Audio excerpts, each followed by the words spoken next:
And one of the things I thought, though, while I do, because it's so relaxing for me, real estate is relaxing. For a lot of people, real estate is a very trying business. I've always liked it. I've always done well with it. I love building things.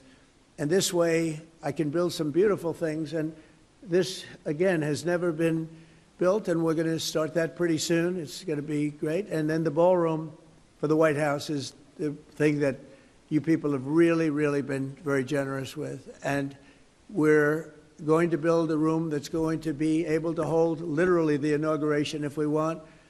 All of the glass on the sides is bulletproof. It's 999 people it can hold. So if we figure we have 125 people in here approximately now, which I've never seen before. I've always heard it's less than 100. But it's amazing when you have too many people, you can fit them in. You know, you can always fit a few more people in.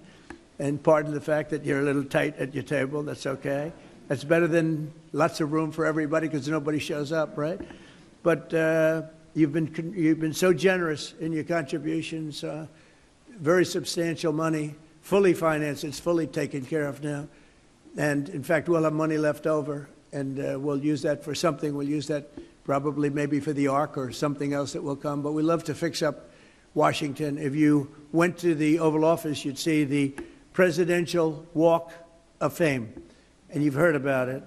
And with the exception of one particular picture, there's no controversy. It's beautiful. It's a beautiful thing. It's this beautiful long wall that existed for a long time. It's just literally a wall with half windows on top.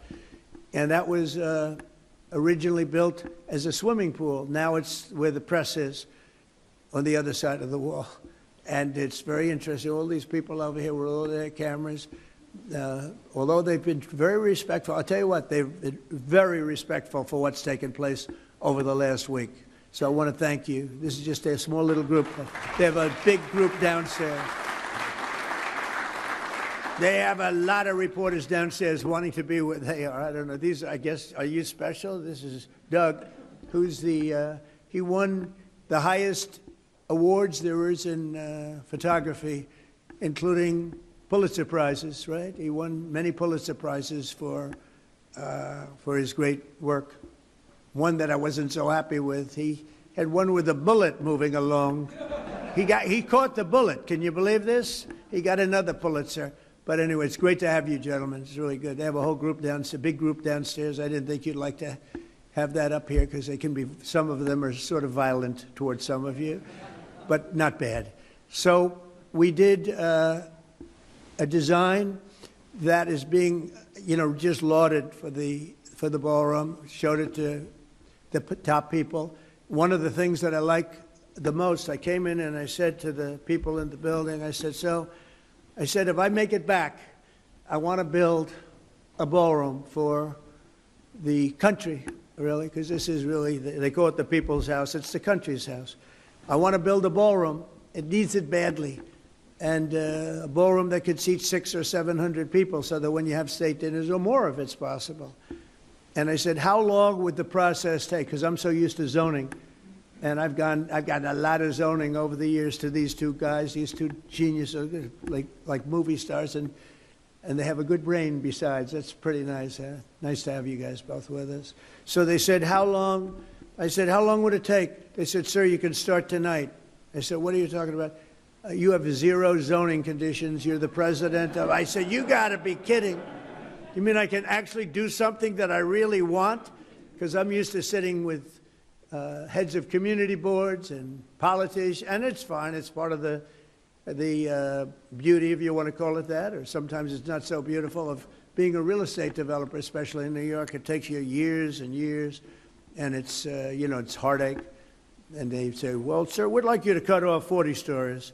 I had one where I had it 67 stories was approved, and we go to the end, and I get an emergency phone call from the head of the board. Sir, may we see you? Yes. They come in, sir, we're going to really not be able to approve it. We want you to cut off 42 stories. Cut off. In other words, I'm going to lose 42 stories. I said, there's no way you're doing it. So we fought it out for 2 years. You end up getting what you want, but it's a brutal process. So over here I said, how long will it take me? Sir, you can start tonight. You have no approvals. I said, you got to be kidding. He said, sir, this is the White House. You're the President of the United States. You can do anything you want. So with that came great responsibility. And we did something that was really appropriate to the White House. We didn't want to dwarf anything. We didn't want to make it so that it's inappropriate. And I was watching them very carefully, and that's what we did.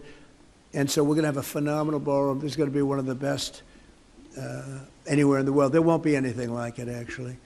And it's 4 sides of glass, or glass, beautiful glass, but totally appropriate in color and in window shape and everything else with the White House, moldings. So it's going to be very much in keeping with the White House. You know, a new thing is you build a super modern building next to an old-fashioned building, and I think that's good, but I don't have the courage to do that with the White House. It's good for a lot of places. It's not good. It's not good for here. So everything's very much in keeping, and we'll be able to have state dinners, the kind we would literally not even have state dinners because it's not set up. But for all those years, they wanted it, and now they're going to get it. And because of you, they're going to get it. And me too. We're all in this together. And I mean, I have so many friends, and so many of you have been really, really generous. I mean, a couple of you, I'm sitting here saying, sir, would $25 million be appropriate? I said, I'll take it. You know, it doesn't take too many 25s to get it done. But a lot of you have been really fantastic. Ike, thank you very much. You were great. You were great, Ike Perlmutter. And they just felt it was something that's really good. It's the preservation of something there's nothing like it. To me, there's nothing like the White House. Even after I won the first night, I went up and I'm standing in the residential hallway with Melania, and I'm looking into the Lincoln bedroom. I said, that was a surreal experience. I'm saying, do you believe this? We're in the White House, and that's the Lincoln bedroom. And it takes a while to get used. I'm still not probably really used to it. It's just a special place. What can I say? So we have to take care of it. And we have little things like at the Lincoln bedroom, the bathroom was done by the Truman family, and a long time ago. And it's done in a green tile, and it's done as in a style that was not exactly Abe Lincoln. It's a style that's not good. So it's actually Art Deco, and Art Deco doesn't go with, 1850 and Civil Wars and all of the problem. But what does do is statuary marble. So I ripped it apart and we built a bathroom. It's absolutely gorgeous and totally in keeping with that time, because the Lincoln bedroom is so incredible for those of you that have seen it. We have so many different. Downstairs we have the palm room, and they had 1-by-1 tiles that were put there probably 20 years ago by somebody, and they were broken and bad. It's embarrassing, and I took it out and we did a magnificent book-matched statuary marble floor. We fixed the room, and we put up the right, the proper lighting and chandeliers and everything. It looks incredible. People walk up, they can't believe how beautiful it is. And so we like to fix it up, and it's a little bit of my heritage, fix up and clean up and make it nice. And we're doing that with the White House. So the largest room in the White House was the East Room. That's this room right here, by far. And it currently holds, let's say, as we said, 100. And for this reason, during major functions and events, administrations going back many, many decades were forced to severely limit the number of events they had, and certainly limit the number of people. And they had some catastrophic events. Some of the biggest events were a tent being built on the lawn, and the rain started, and for some reason, every time they put up a tent here, it rains, and that's not good. And they tended to use a lower level, which is, they have pretty big land here,